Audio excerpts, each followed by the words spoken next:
A very warm welcome to the World of Lord Russell podcast talk show. And today's show is the Goal Gourmet, which captures the life of an English former professional football player who played in the Football League in the 1970s and 80s as a forward goal machine.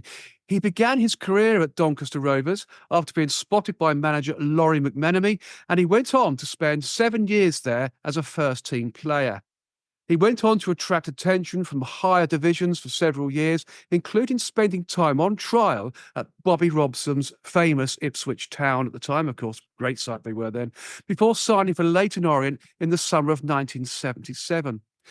Ever present in his first year at Orient, he finished as the club's top scorer with 21 goals, as well as scoring 7 times in the FA Cup, as Orient reached the semi-finals, beating Chelsea and Middlesbrough along the way. We're going to talk about that Chelsea match, Peter. I can tell you that now. So yes, folks, it gives me immense pleasure to welcome on the show Peter Kitchen. Welcome to the show, Peter. Thank you, Russell. Pleasure to be here. So actually, the pleasure's all mine. It really is great to have you on the show. You've got such a rich history, really, at playing football, and we will get onto that Chelsea match, I can assure you. Peter, it's always good to start at the beginning. You were born in Mexborough, West Riding of Yorkshire, where you attended Mexborough Grammar School and represented Yorkshire senior schools and England B teams. In fact, I looked this up actually. Mexborough is where a number of sports stars originate from, including Dennis Priestley, the 2-time world darts champion, who was on the show just a couple of weeks ago. Must be sank in the water, Peter, in Mexborough, I think, because quite a few stars come from there. However, you began your career at Doncaster Rovers, and after being spotted by Laurie McMenemy, how did all this come about, Peter? Well, I mean, I never really envisaged ever being a footballer at all. I mean, as a youngster, Yes. talking about 6 or 7 years old, I was a bit of an infant prodigy at football because I'd been playing with my brother, who was 4 years older than me, and his mates. So I was pretty good at dribbling, and really, we used to play with the old jumpers for goalposts, etc. And I naturally just seemed to become pretty good. And I went to junior school, and at 7 years old, I was selected for the under-11s team and ended up being captain for 2 or 3 years at junior school level, and played for the district team. And then I sort of lost a little bit of interest in football as I got into my teens. And like most teenage boys, I was more interested in sampling Yorkshire bitter and cider and trying to chat girls up, finding girlfriends, etc. Exactly, normal male, a normal young lad. Sexual. Anyway, my dad, I got to 15, 16. I'd done my O levels at school, got 6 O levels, 5 CSE grade 1s. Didn't know what to do. My dad, who was a coal miner, spent 40 odd years down the mines and had 2 or 3 years off to go and fight the Japanese in Burma. Oh, wow. That's what he says it was. But he was actually very brave. He was a Chindit, working behind enemy lines. And it's only now I can realize how brave he was. The story there itself, isn't it, Peter? Yeah. Heavens. And then in his broad Yorkshire accent, he said to me, they're not going down pit city. That can get this and stay on at school and get this and a good education. They're a bright lad, you got all these O levels, get the A levels. Didn't know anything about what the A levels and O levels were about really, but just thought that was the thing you had to do. So I went up to the grammar school. Within a couple of weeks, I was playing football and the sports master, a very, very a wonderful sports teacher, Bob Bennett, he asked me if I fancied a game in the second 11. So I played a game, scored a hat-trick. Following week, he asked me to play in the first 11. And from there, I sort of made the jump, really, from playing in the first 11 to playing for Yorkshire grammar schools. And I had a couple of years playing for Yorkshire grammar schools, and I actually played for England grammar school B team. I didn't get in the first England squad, but I made the B squad. And we were we were on a school's football tournament in Skegness, and I played for the England B team, scored 2 goals against Derby County Youth.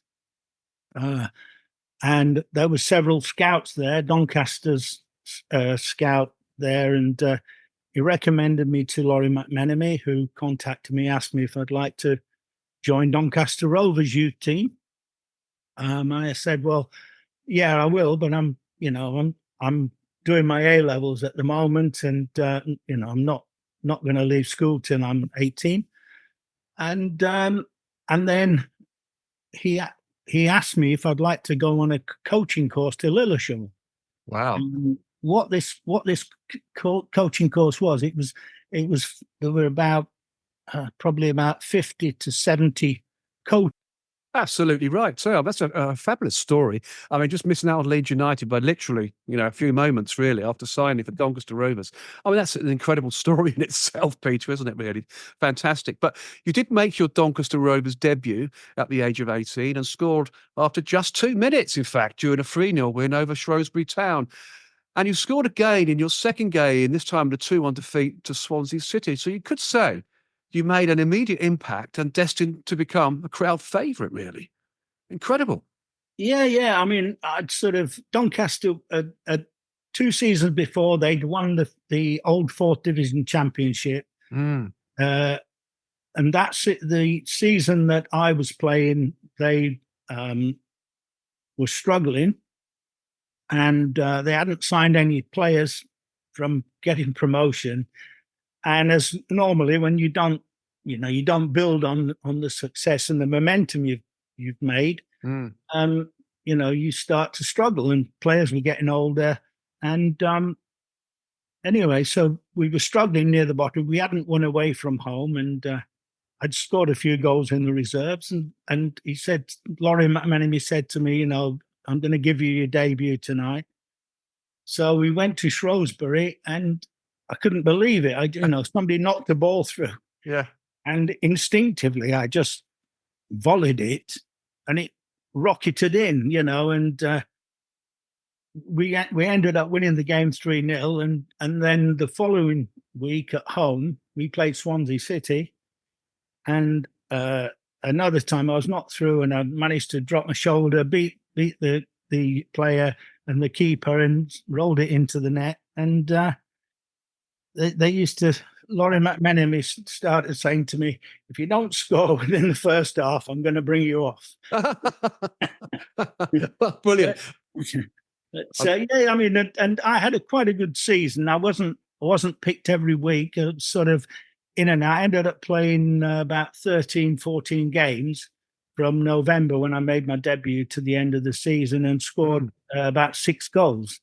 So it was quite a decent return for my first season.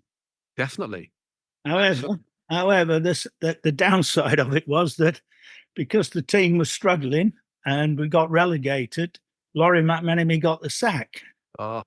And we got a new manager in, and I was sort of dropped back down the list, and I lost a couple of seasons, really, which looking back now, I realise those sort of things really affect your development. Definitely. You need to be, when you're a young player, you need to be playing with better players and playing regularly, and that's how you progress more. Absolutely right. I couldn't agree more. And whilst at Doncaster Rovers as well, you played alongside a chap called Mike Elwis, forming a formidable strike partnership, actually.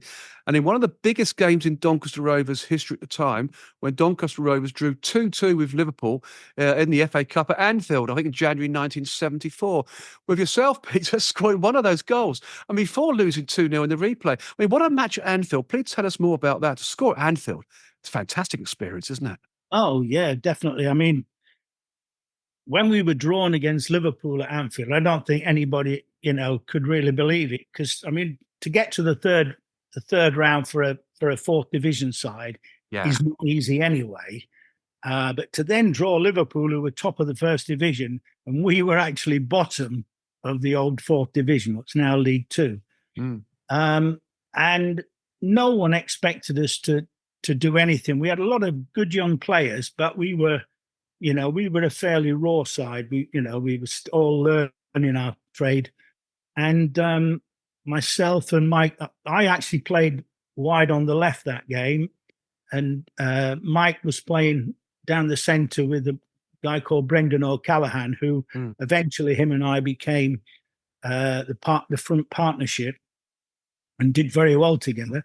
And Kevin Keegan opened the scoring within about 15 minutes, and we thought, well, that's it. We expected to cave in, but 5 minutes later, I think I equalised, and then just before half time, Brendan scored a goal to put us 2-1 up. And I have to say that at half time, the Liverpool fans gave us a standing ovation. It was actually amazing. But in the second half, it was like the siege of the Alamo. And you expect, really, yes. Kevin Keegan was, one of my heroes at the time, and he scored an equaliser, and they were bombarding us the whole of the second half. We were just getting behind the ball. And then in the last minute, someone knocked a long ball, hopeful punt forward, and I'm chasing it. And Ray Clements came out to collect it, and Emily News is running back, and they both wavered on who was going to get the ball.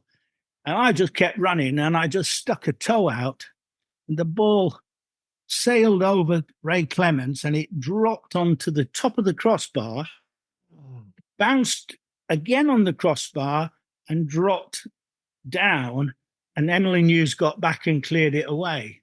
And that could have been probably one of the FA Cup shocks of all time, a bit like Hereford and Newcastle. Absolutely. 3-2 win at Liverpool. It was a fantastic experience in front of 30-odd thousand fans, and unfortunately we lost the replay 2-0, which was played on a Tuesday afternoon. And my great friend Terry Curran, who I know has been on your show, he was playing as well. And it was played at 2:00 because it was the miners' strike. And so there was there were all these power shortages and power outages on a regular basis. I remember that. Oh dear. So 20-odd thousand in Bellevue at Doncaster, but when you play in the top side, you only get one chance. You do. Usually anyway, and you've got to take it. But fantastic experience. Oh, absolutely. And you made a very poignant statement there, actually, Peter, as well, that the Liverpool fans gave you a standing ovation as you were leaving the pitch for after the first half. In fact, I think Liverpool fans used to always do that back in the day. I'm not quite sure it's the same now, but they often, recognised quality, didn't they? In terms of a player or team, and that's an amazing thing to do, isn't it? Incredible. Yeah, well, I think Liverpool fans appreciate teams that are trying and giving their all. And Liverpool were the best team in the country at the time, and you were bottom of the 4th division. So yeah, absolutely incredible. So yeah, it was a wonderful experience, and it probably gave me the confidence then, and I then, because shortly after that, the manager got sacked from the Maurice Setters, who I didn't really get on well with, and he was replaced by Stan Anderson, who'd been manager at Middlesbrough and played for all the top northeast sides, and that sort of gave me the confidence in myself, and from then, I was playing up front all the time, and became a 20-odd goal a season man for the next 4 seasons. So it's a great base to build on. Yeah, it's amazing, isn't it? That a simple change like a manager change, how it can be good luck for you or bad luck. It changes the environment, doesn't it? The dynamics can change instantly. Whereas you were probably under Laurent Menemy, one of his favoured, youngsters to go play, and he would have played you more often, wouldn't he? There's no doubt about that. Oh, yeah, definitely. I think some players don't need managers to give them the confidence. They go out there sort of.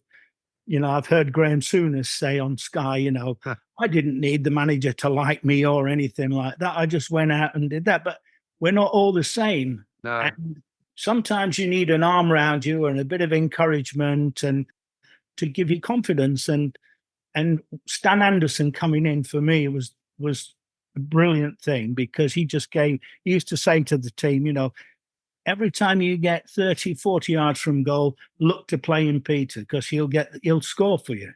Brilliant. And, from there, and it was true. And I ended up scoring 25, 27, goals a season. It was, and it made a big difference to me. I finally believed in myself, shall I say.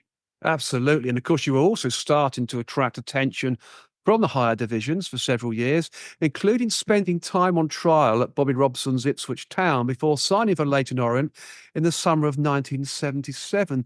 So tell us more about your experience with Bobby Robson. What a great man he was, wasn't he? And your trial at Ipswich Town. Then, of course, your decision, to sign for Leyton Orient. Well, yeah, it was a brilliant experience, but it ended up being a very sad occasion in a sense. But it was the end of coming up to the end of the 76-77 season. My contract, I'd refused to sign a new contract because I wanted to play higher level football. And the chief scout at Ipswich had been watching me, and they wanted me to go on a trial for 3 or 4 weeks to the end of the season. And the first team had more or less finished. I think they finished third in the old first division. And they'd gone off for a week or two to the Middle East to play a couple of exhibition games. So I played a reserve game, funnily enough, against Cardiff City, who I later played for. And then when the first team came back, I played in a couple of testimonial games. I think one was at Cambridge or Chelmsford or somewhere like that. And I scored a couple of goals. And Bobby Robson called me in on the Friday, the last night, before I was going to leave to drive back to Doncaster, and said that I'd done very well. And he wanted to know how much he thought Doncaster would want for me. Said to him, well, in the paper, they're saying they want 70,000, but in reality, I think they'll accept 50. And he said, I was thinking more of 25. And I said, well, I don't think they'll accept that. He said, well, leave it with me. I'll see what I can do. He said, I can't even promise you a game in the reserves. So I can't up it very much. He said, I've got Weimar, Mariner and Woods in the first team. I've got Brazil, Alan Brazil, Eric Gates. Side that was. Yeah. He said, I've got those two, Keith Birchin. Yes. And David Geddes, who's on loan at Luton, I think it was, or Aston Villa. So he said, I can't even promise you a game in my reserve, son. He said, and these lads are 21 and you're 24, 25. And to which he said, but leave it with me. I'll see what I can do with, I'll speak to Stan Anderson. Apparently he offered 28,000, but Doncaster wouldn't come down. And then I got the offer a few weeks later to go to Leyton Orient. And then I was a bit reluctant I didn't want to move down to London. I was on the list, on the transfer list. It was common knowledge because my contract was up. And I said, I don't mind where I go as long as it's not London. I don't know why, because now I live down here. I love it. But yes, strange, isn't it? At the time, I didn't really, it was a big jungle down here. And I thought, I don't know if I could settle. And so I ended up having 3 visits to come down and talk terms. And we kept negotiating on the contract. And I kept saying, no, I don't want 3 years. I might not settle. I'll be homesick. I want more money than what you're offering me. I don't know if I can afford to live down here. All the usual practical things you have to consider. Definitely. And on the third visit, they agreed to everything I'd asked for, and they said, "Look, we'll give you everything you've asked for. Will you sign? We'll really look after you here." And I said, "Okay, I'll sign." And we shook hands on it. I shook hands with George Petty, who was the manager, and Brian Winston, who was the chairman. And I went back on the train to Doncaster. And when I got back, I got a phone call from Stan Anderson. And he said, "Oh, how did it go?" I said, "Yeah, well, he said, "Have you signed?" I said, "Well, I haven't signed yet, but I'm going to. I've shaken hands with the chairman on that." And he said, "Only we've had another offer that's come in, and it's matched Leyton Orient's offer." And I said, "Well, who is it?" He said, "Well, I'm not going to tell you because you've already agreed to sign it." I said, "Look, I've shaken hands on it. I had this old-fashioned, Yes. I suppose, morality that, if you shake hands and agree as a gentleman's agreement, Absolutely. that's it."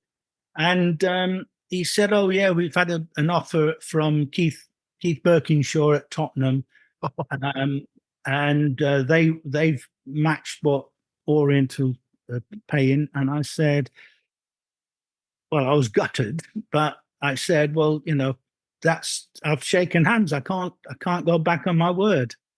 And so that I signed for Leyton Orient, and that was it. A touch of deja vu there, isn't there, Peter? Really, it was Leeds United just after you signed for Doncaster.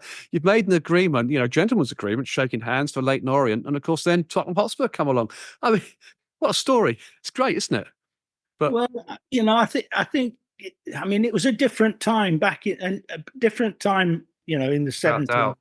and to now, and also there were no agents. Mm.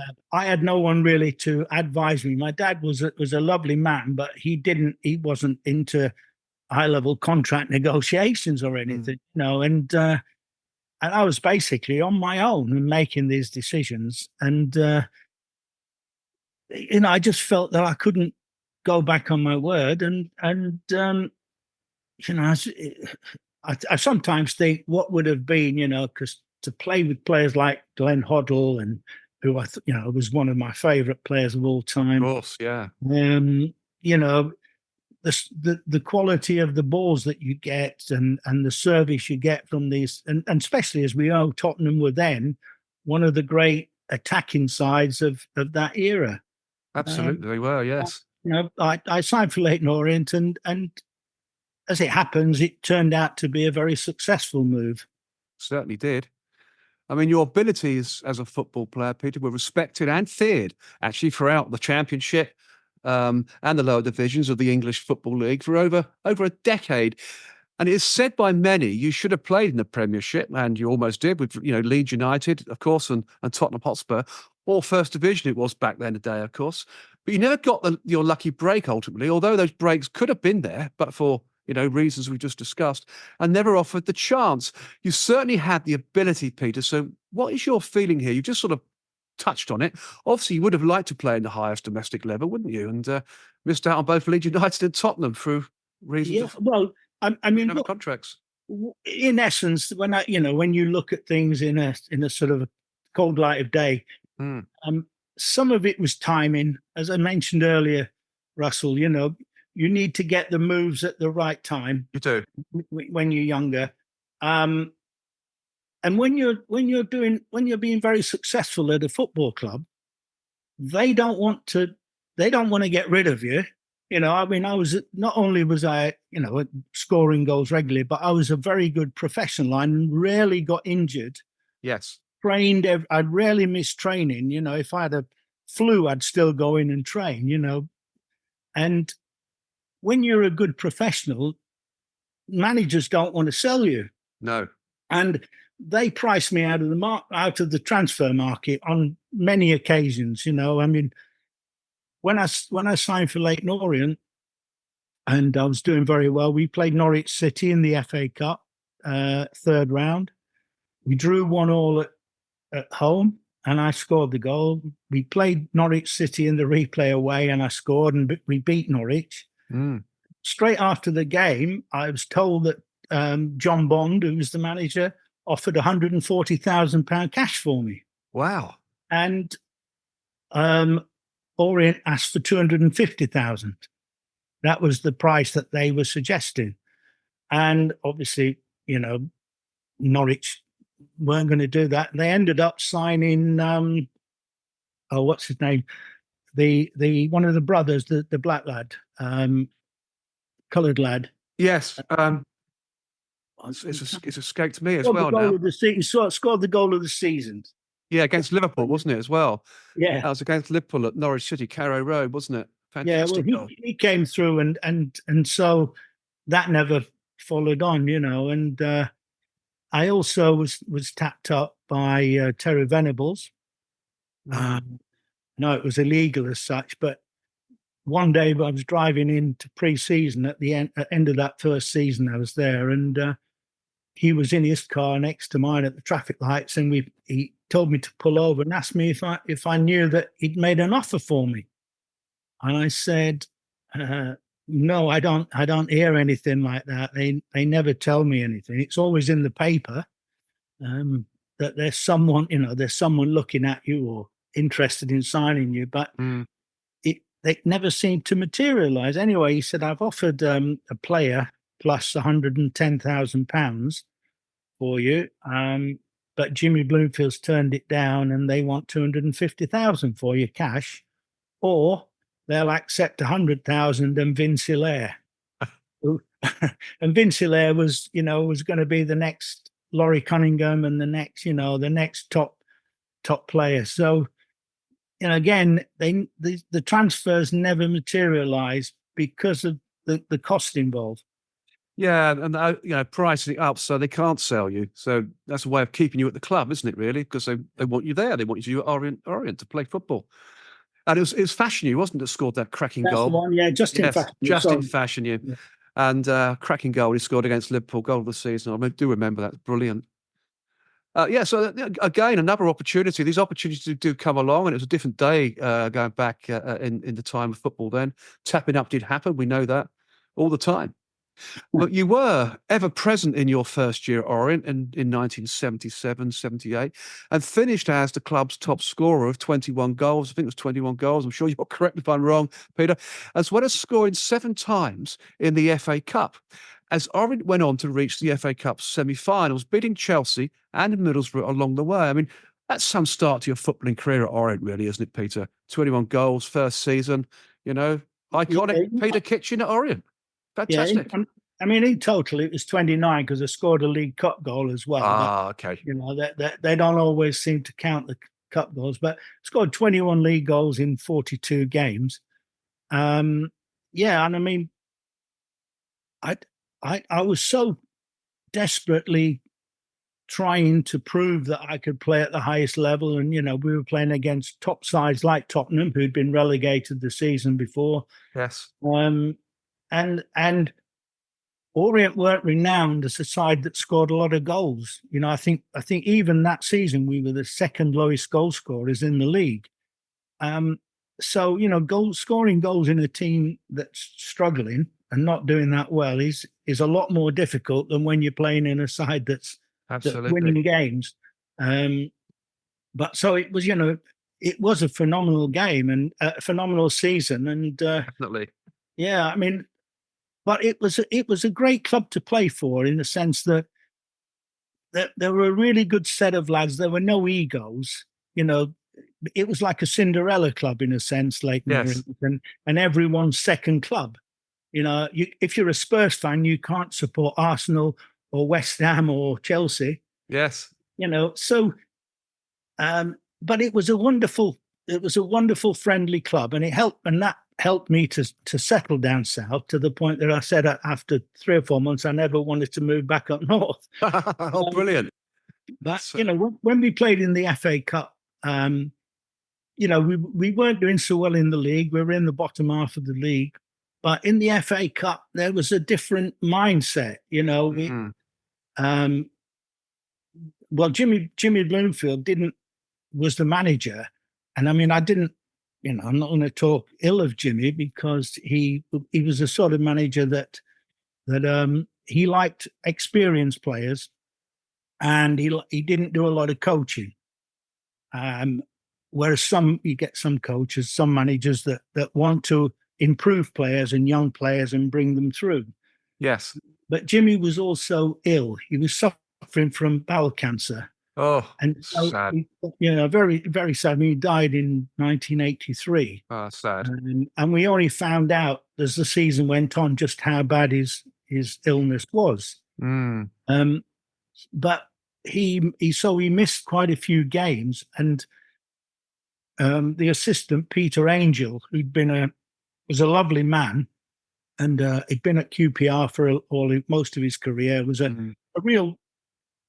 He encouraged you. He was very positive and always encouraged you to go forward and to try and attack. And we were playing. We'd drawn with Chelsea at home, 0-0, and That's right. And the wall collapsed, and there were no serious injuries. I was at the game actually, Peter. To be honest, at Brisbane Road. Oh right, yeah. Well, I think I scored a goal that was disallowed, and then late on in the game, John Jackson, the goalkeeper, he pulled off a phenomenal save, and it ended 0-0. And no one expected us to win the replay at Chelsea. And in the first half, I was getting kicked to death by Chopper Harris. You'd expect that against Chopper. Yeah. And he's just following me around, and every time the ball came to me, he would come through the back of me. And I was at the game. I remember it well. And then Bill Roffey, our fullback, scored an on goal just before half time. And we went in at half time, and I think we were all a bit down. And Peter just said, "Look, lads, go out there and, give it your all, have a go. There's no point worrying about it. You can do it." And it was like a different team came out, If it had been around as much, you'd have think that we'd all been snorting cocaine, because the second half we were just phenomenal. I can assure you we hadn't been, by the way. And I scored a couple of really good goals, and it was it almost platformed the team. Suddenly, clubs were starting to look at our players. Yes. Say, "Gosh, they've got some really good players, this team." People like Glenn Roeder and Phil Hoadley, who recently died. Yes. And they both went on from there and played in the first division. Tony Grealish, who later went to Brighton and played in the cup final and had a number of good clubs. So all of a sudden, from having this struggling team, people started to take note of the players, and it was really, it was a great atmosphere at the club. I think that showed in the second half at Stamford Bridge, because I was a very young Chelsea supporter at the time. So I, like most Chelsea fans back on that day, were thinking, well, we've got to get through this quarterfinals. Here we come. Of course, it didn't happen. But I have to say, you scored both of Orient's goals that day, didn't you? I seem to remember, one of which was a mesmerising run into the penalty box, I think gliding past some 3 or 4 Chelsea players before slotting the ball home past Peter Bonetti, the late and great Peter Bonetti, of course. I mean, that was some goal, Peter, and really akin to Ricky Villiers' goal in the 1981 FA Cup final replay at Wembley. That was a tremendous goal you scored there, wasn't it? Fantastic. Yeah, I think when you, as a goal scorer, I was always an instinctive goal scorer. It's sometimes you can't explain what you do and why you did it at that particular time, and the ball was knocked out down the right hand side towards the edge of the box, and I turned inside Chopper Harris. I think for once I got away from him. Yes. Then Mickey Droy came steaming in, 6'4" and I dropped my shoulder, and he went skating by, and I was ready to shoot. And then all of a sudden, I saw Ian Britton coming on the left-hand side out of the corner. So instead of, I dummied to shoot, and he went steaming by as well. So it was really just, dropping my shoulders, and they all bought the dummy. Yes, they certainly did. Left me just with Peter Bonetti to put it past. But yeah, it's a wonderful experience, and it's one of the, funny enough, having scored over 200 goals, it's one of the few that's actually been captured for posterity. Oh, and a great goal to be captured too. And I can remember you literally turning after slopping past Peter Bonetti to go 2-1 up. I can remember you running up that middle of the field. You were like I don't know, full of pure excitement, enthusiasm, and your arms were all over the place. All the other players were steaming around you. I mean, what a great goal and a great, exciting, way to score, and of course to celebrate at the same time. It's fantastic, Peter. I mean, I was a Chelsea fan. I was depressed at the time, but you've got to say that was an absolutely fantastic goal. And a great performance by Orient. I think in those days, players were much more reserved in their celebrations. Yes. And, Alan Shearer just, in the 80s, Alan Shearer just used to put one arm up. And he did. But you weren't reserved, were you, on that goal? The same, Yes. I mean, I sort of tended to copy those and not, copy Alan Clark and not really show much, emotion and just say, well, that's another goal, blah, not being arrogant, but you just go, that's another goal. And more than just a goal, that was just incredible. So, I mean, when it went in, I think I just couldn't believe it myself. I think, I had to close my mouth. If it had been warm, I'd have probably caught a few flies in there. It was a cold old evening, wasn't it, at Stamford Bridge that night? It was quite chilly. But that's fantastic. And Orient were through to the quarterfinals. I mean, it just beggars belief, doesn't it? And fantastic too, because you performed very well that year. Just a wonderful, wonderful cup run, wasn't it? I think you lost to Arsenal 3-0, was it, in the semi-finals? Yeah, what a great cup run. Yeah, we drew. We played Middlesbrough. We got Middlesbrough in the 6th round, and at Ayresome Park, and I don't think any of us really fancied, a trip up there. And I know that the supporters that I've spoken to since were terrified because Middlesbrough had a terrible reputation in terms of fighting and beating up, travelling fans. And I don't think any of us really looked forward to it. But when we went, we just, I think everybody got behind the ball and we just tried to get a draw. And fortunately, it worked. They missed a couple of chances to have won the game. We hardly got out of our half, but we got the game back at Brisbane Road, and I scored a goal, I think, after about 6 minutes with an overhead kick from just out on the edge of the box. Wow! Was another one of those instinctive goals that you don't score very often. And Big Joe, who was my striking partner, Joe Mayo, he scored a second one, and then we were holding on in the second half because Middlesbrough were trying to get back, and they got a goal back, but we held on and got through to the semi-finals for the first time in the club's history. Brilliant cup run. And I think we were all hoping we'd get West Brom, because there was Ipswich, Arsenal, and West Brom, and we were all hoping we'd get West Brom because we thought we'll have the best chance against them. Yes, getting something. But unfortunately, we drew Arsenal, and on the day, everybody thinks we froze, but I don't think we did. We went out there with the intent on just staying in the game as long as possible and hoping that we would grow into the game. Yes. Maybe, I'd get a chance to nick a goal, or, we'd get a free kick and somebody would head one in, or, and, we really were up for it, but we just couldn't, we were under lots of pressure. And then Malcolm McDonald scored 2 goals, or claimed 2 goals that were deflections. They were going out. They wouldn't have even hit the target, but they bounced off 2 of our defenders into the goal. And when you're 2-0 down against a club like Arsenal, it's not easy to get back. You're chasing, trying to climb a mountain, and it was just a bit too far for us to get back in it. But it was a wonderful experience, and what a fantastic season. Personally, I had I won goal of the season, player of the year, Daily Mirror Footballer of the Month, Evening Standard Footballer of the Month. For me personally, it was a wonderful pinnacle, really, of my career. Definitely. Absolutely right there, Peter.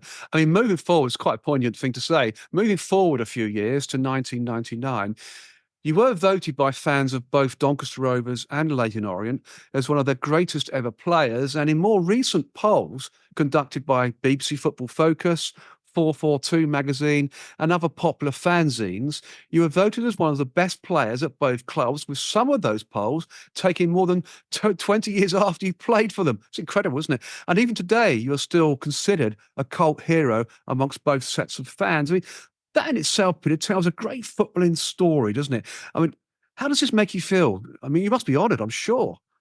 Oh, definitely. I mean, in any job, you want to be appreciated, Yes, you do. and to have had so much success at two of the clubs I played for, and to be so well thought of is wonderful. Really, I mean, I've been voted into the Hall of Fame at both of those clubs. Quite rightly so too.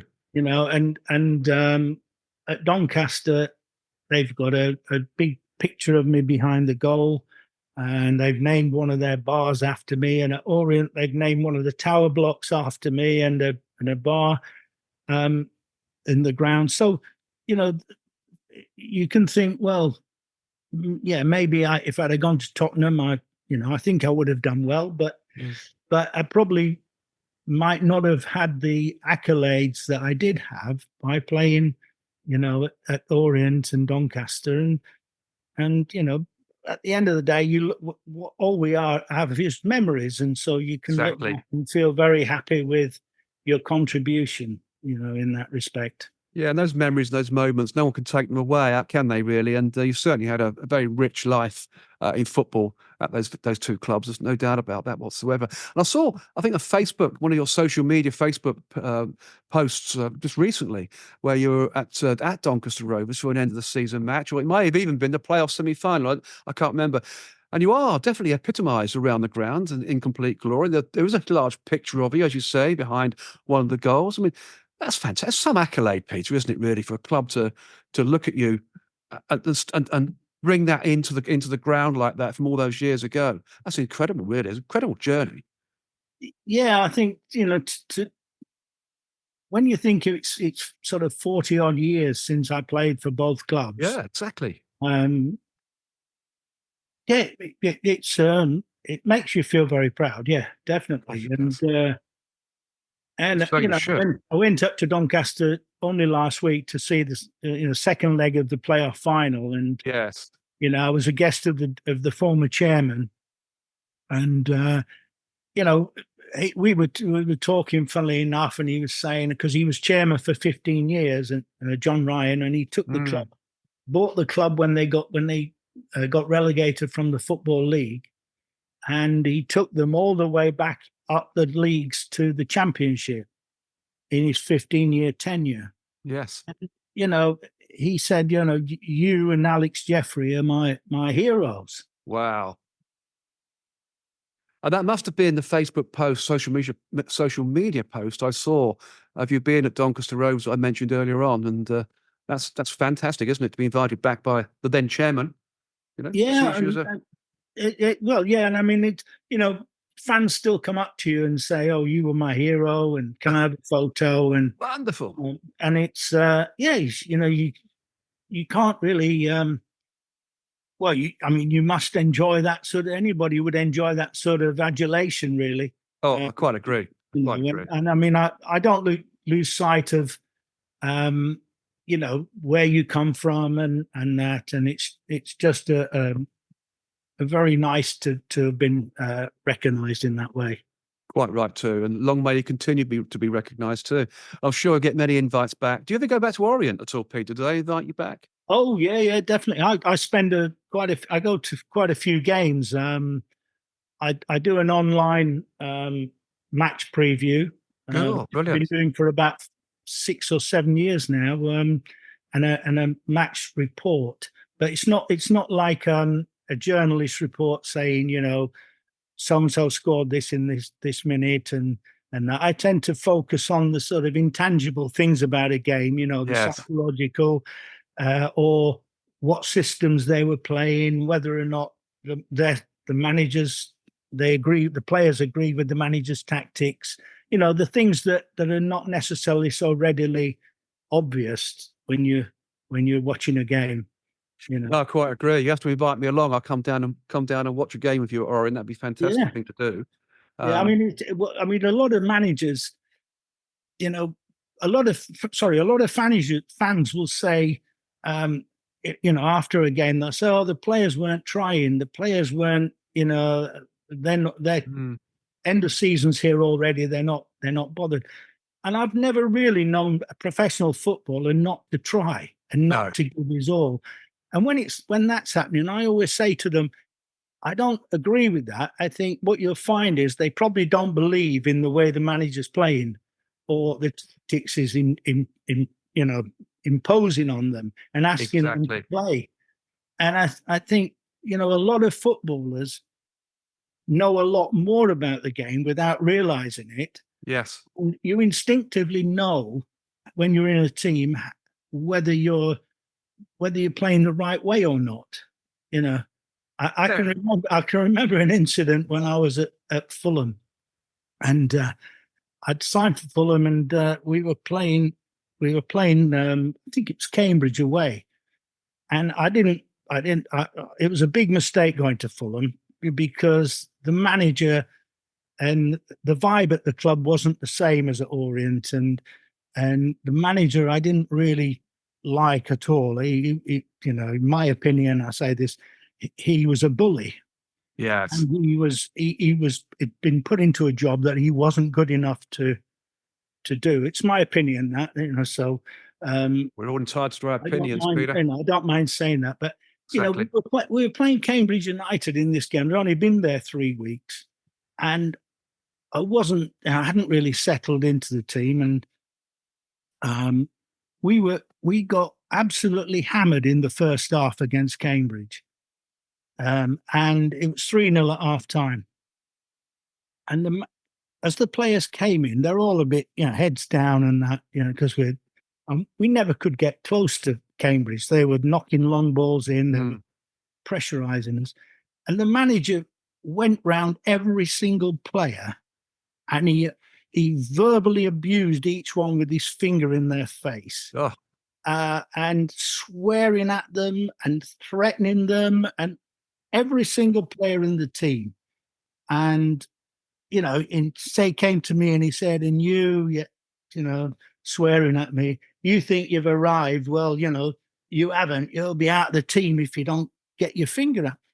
And we went out the second half and we ended up losing 4-0. They scored one.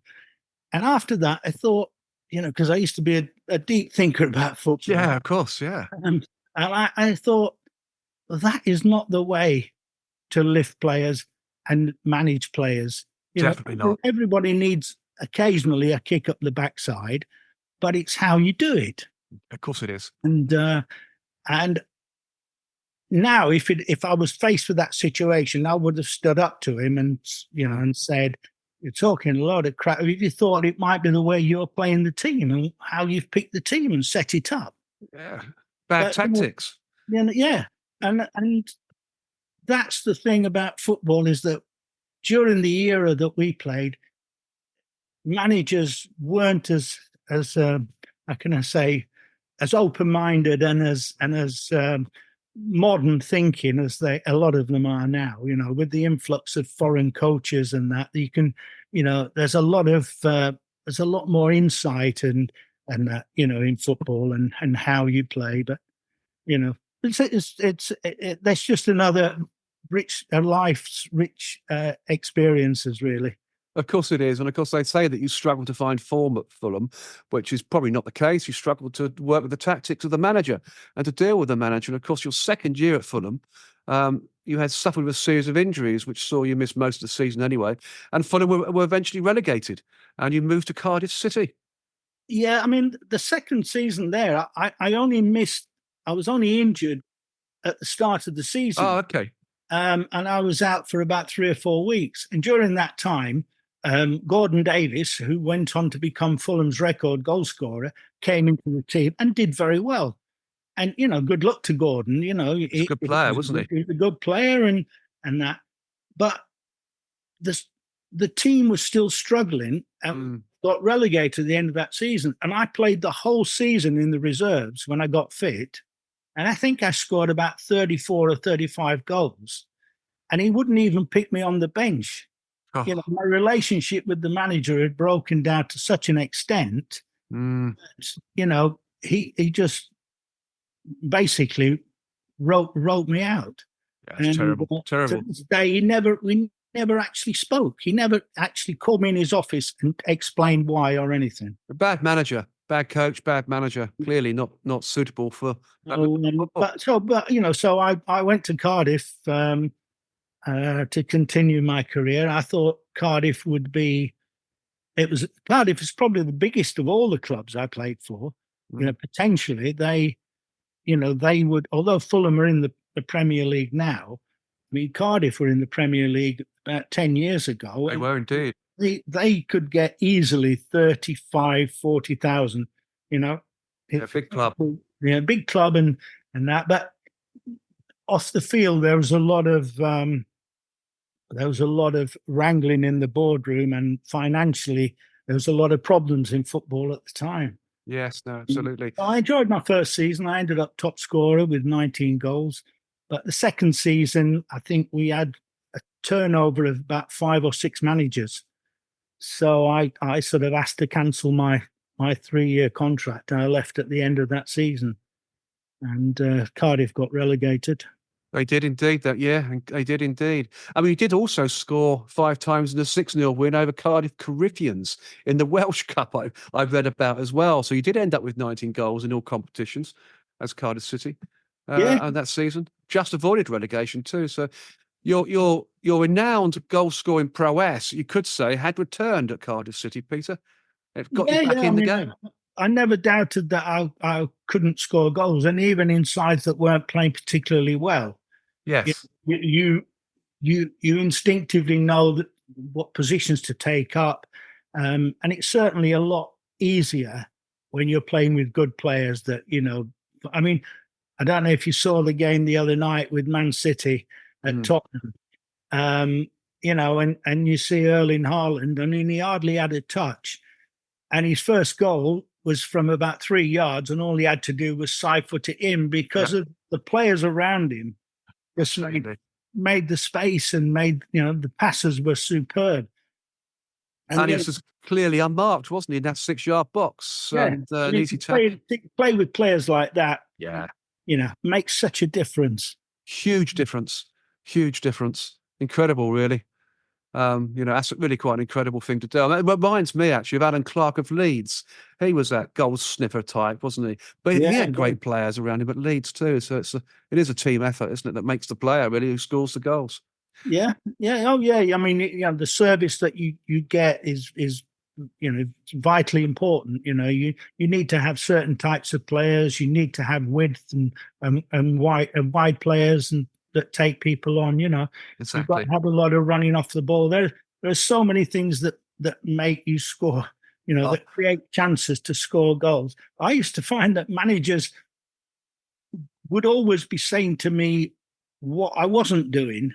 Yes. Not what I was doing. Whether it's that negativity, that mindset, instead of, where some of the managers I had would be critical all the time, saying, you scored 2, but you should have been doing this and you should have been doing that, And that's not good tactics either, is it? That's bad management, really. Well, I think management is about getting the best out of the players you've got. Of course. Because you can't, not every team can go out and buy 10 Ronaldos or, Messis, and you have to work with what you have. Exactly, and get the best out of them. So being negative really is quite a bad thing, isn't it? You've got to lift them up as well a bit, really. It's all right saying, improve your game by doing this and that. But, at the end of the day, you had a great game, Peter, today. Well done. Great 2 goals. You want to hear that, don't you? You really do. Well, yeah, definitely. Crikey. Then after leaving Cardiff City, you had a short spell with Hong Kong side Happy Valley before returning to play once again for Leyton Orient in 1982-83. Where you made another 49 league appearances in your second spell with the London club. So what was it like to return to Leyton Orient? The fans must have been delirious, surely. The great... Peter You know, Kitchen has returned. yeah, I think. I mean, Orient were in a dire position when I came back, Hmm. and they were about, I think, it was about 12 points adrift at the bottom of League One. Oh, wow. And I came back and I asked them to train because I lived in Epping at the time, so it was quite close. And while I got my international clearance, Hmm. and I was training with them, and Ken Knighton was the manager and asked me if I'd want to sign again. So, I didn't really have that many options. So it was very suitable for me to re-sign, and I signed in December. And the week before, I played on this Friday night against Preston, and we were drawing 1-1, and there were about 5 minutes to go, and the ball got knocked through, and I managed to run onto it and round the keeper and slot it into the empty net, and we won the game 2-1. And I think there were only about 2,500 there, Wow. which showed how bad the support was. But Yes. from then on, we won 6 on the trot and got out of the bottom 4 before I broke my toe and was out for about 6 or 7 games. But I came back for the last few and scored in our last game. We had to beat Sheffield United to stay up, and we did, and stayed in the league. So it was almost like another rescue act, in sense of stopping them from getting relegated. Because when I was at Doncaster, when I was at Orient in my first spell, the last game of the season, we had to beat Cardiff City to stay in the Championship. And I scored the goal and we beat them 1-0. So, I kept Orient in the Championship, and I also kept them in League One, in both spells. So Yes. I'm sure that's part of why I was so popular at the club. I'm sure it's not just those seasons or those games. It's probably the whole of the time, the whole tenure at Orient, including that FA Cup run to the semi-finals. Yeah, I mean, you are literally an icon. So that's just great, isn't it?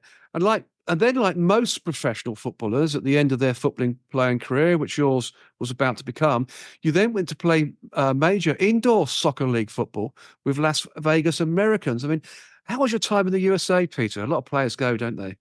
Yeah, I mean, it was a new adventure. Really, I'd had a few offers to stay in England. Harry Redknapp asked me if I wanted to go to Bournemouth, but I thought that going to America was like a real opportunity, and I thought maybe I might get a coaching job. I might decide to, sometimes you get these opportunities, and it was a whole new adventure, really. And it was a fantastic experience, and I think I was fitter at 32 playing there than I've been all my career. Wow. Because, that they had all the technology and that we have now. They already had it back in those days. I mean, the doctor who was in charge of the team, I think, was a guy called Keith Cleven, who was Muhammad Ali's doctor.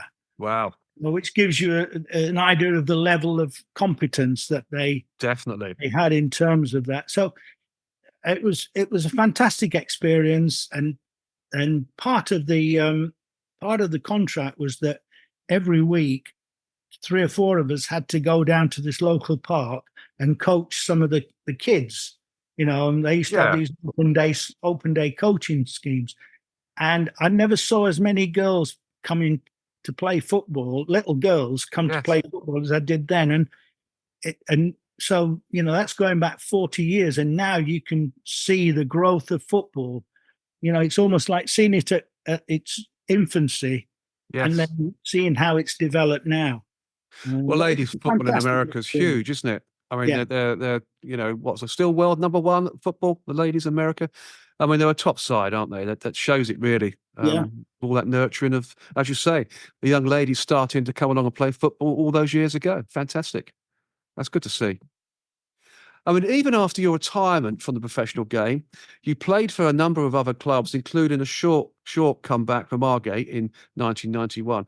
And whilst playing for the Corinthian Casual Vets, I've got to say this, up to the age of 53, you scored an amazing 280 goals from 228 appearances. I mean, there seems to be no holding back a top goal scoring marksman. It does there, Peter, really. 53. I mean, incredible.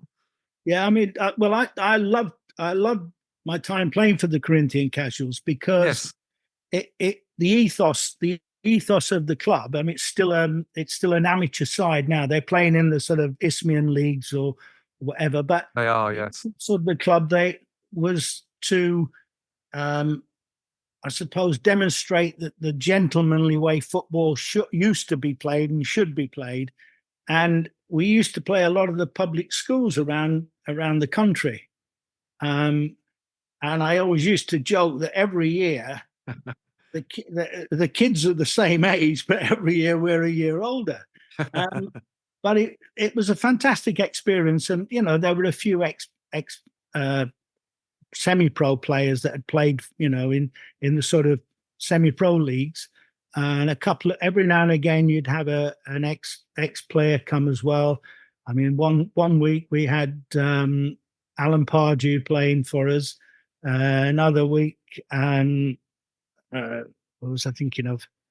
We'd have Alex Stewart playing, cricketer, and we had some guest appearances by some top sportsmen, and Wonderful. It was just fantastic. And during that time, we also went on tour to Brazil, South Africa. We went to Moscow. Wow, some international travel too. Yeah, I mean, and I just love those trips. It was fantastic. We were treated, like royalty, especially in Brazil, because the Corinthians in Brazil, now in Sao Paulo, yes, they were formed from the Corinthians of England. Wow, what a great story! In 1910, a team called the Corinthians used to be a top amateur club in the country, and they went out to Brazil on a football tour, and they played against some Brazilians who then formed the Corinthians, who went on to become this team now that plays in the Brazilian first. Yeah, they're a huge team in Brazil, aren't they, Corinthians? Yeah. So and fantastic. I mean, when we went there, we were guests of the club. So just fabulous experiences, and which were a real bonus as you get later on in your sort of career and your life. I often say, travel is the best form of investment, really. So you're getting it at the back end of your career. That's fantastic. What wonderful countries to visit. And playing a game you love. I mean, you retired as a football player at the age of 33 and took up coaching on the youth development program at Wimbledon Football Club. I mean, how did you take to the coaching side of football? Well, very different, isn't it? Yeah, I was part-time at Wimbledon. I had a good job outside of football in terms of, I went into sports management initially. Funnily enough, I went back to college and did a postgraduate business diploma, and I got a job as a leisure centre manager, and gradually progressed to being a contracts manager, and then operations director for a leisure management side. But it allowed me as well to have time to coach as well. So I coached at Wimbledon for about 10 years when they were in the Premier League. Yeah, wow.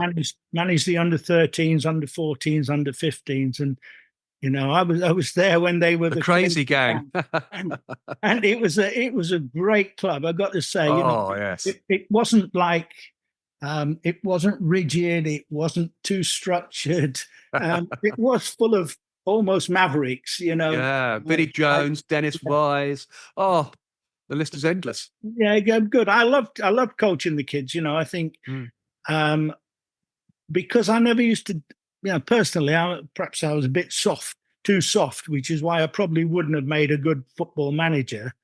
But I used to look at some of the lads, and especially the black kids, because some of them, I used to talk to them and I'd find out that their dad wasn't at home, and Sad. and I used to find out about their family life. And so I used to always try and take that into consideration, and it helped motivate a lot of them that they could come and talk to someone, that would, and I really enjoyed it. And some of the lads, Joby McAnuff, who played at Orient and is now on Sky, he was one of the lads I brought through in those 3 years. And, it was just a wonderful experience. They were great kids, and Wimbledon had a great youth setup. So, yeah, really fantastic to hear. it.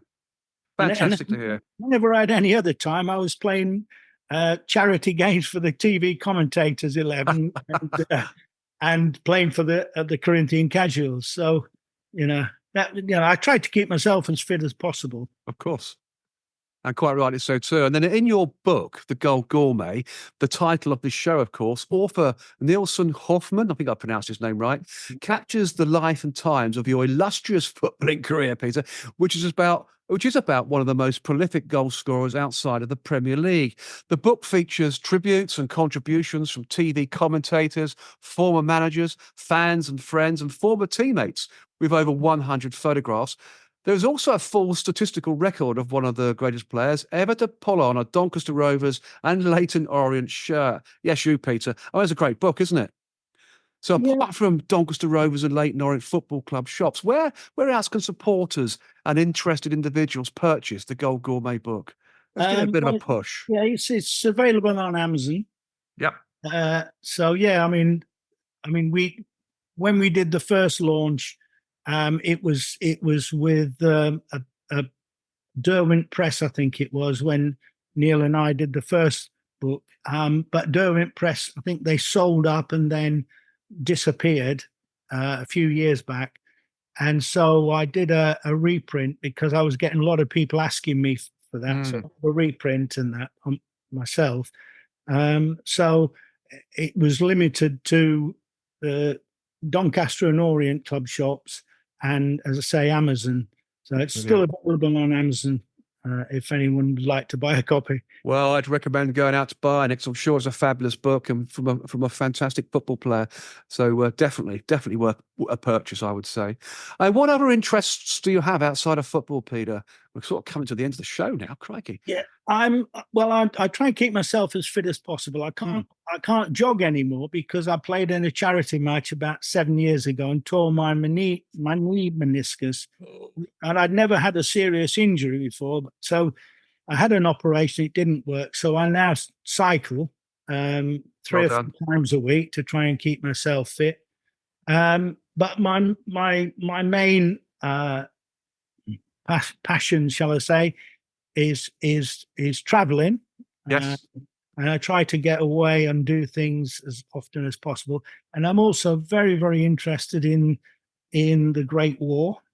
Wow. In fact, it became popular in football for the football authorities to start sort of building memorials and that in, I think, 2010. Well, I've been visiting the Somme battlefields since 1980. Oh, wow. Yeah.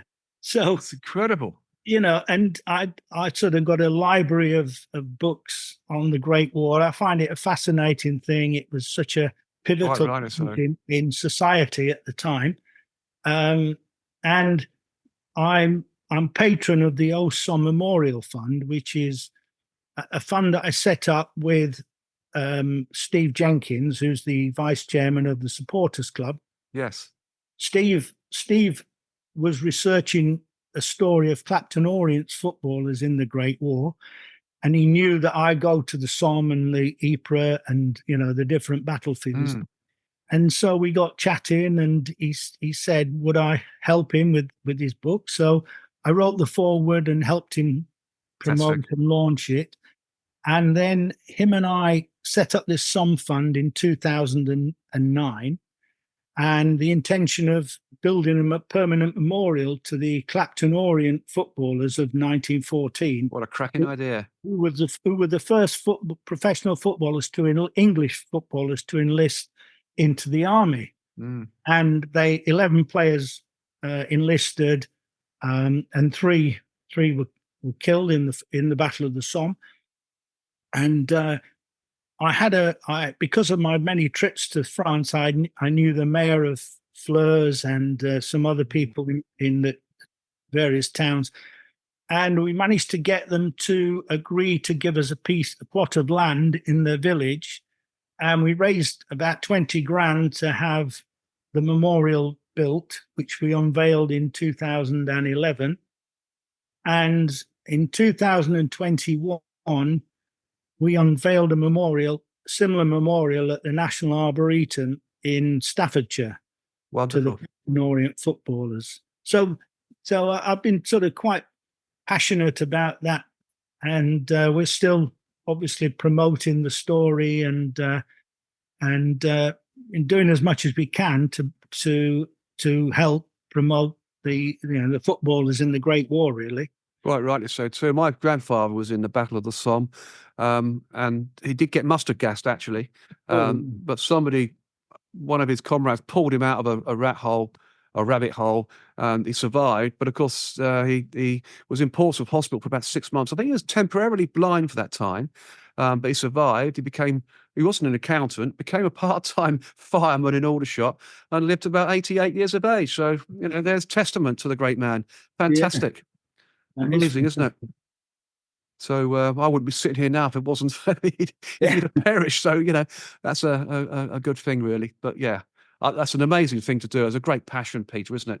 The Great War. I find it really is good, and it's great to actually bring it to younger people as well, to know what happened in these. Exactly. I mean, at Orient, we've this coming up this July, because of our involvement with the story, we've managed to get Leyton Orient to agree to play a friendly with Heart of Midlothian in July, because Heart of Midlothian and a number of other Scottish clubs, they were the first Scottish footballers to enlist in 1914. Oh, amazing. And so we've managed to get the two clubs to agree to play a pre-season friendly in July.